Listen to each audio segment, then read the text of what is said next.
5 استراتژی کلیدی برای والدین برای امن نگه داشتن فرزندان در دنیای آنلاین رو کشف کنید. 1. ارتباطات آزاد. به طور منظم با فرزندانتون در مورد دنیای آنلاین اونها گفتگو کنید.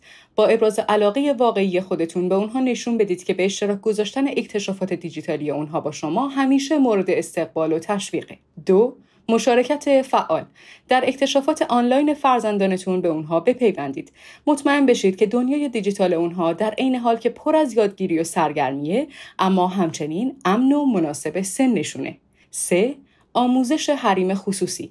به فرزندان خودتون اهمیت حفاظت اطلاعات شخصیشون رو آموزش بدید. به اونها یادآوری کنید که هرگز موقعیت جغرافیایی یا لوکیشن خودشون و اطلاعات تماسیشون رو آنلاین به اشتراک نگذارن. 4. توانمندسازی و حفاظت.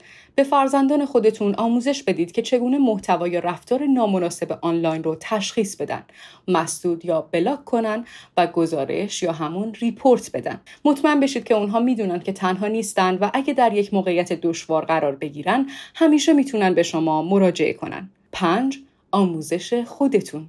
شورای اروپا منابع اساسی در مورد امنیت آنلاین رو برای والدین فراهم میکنه.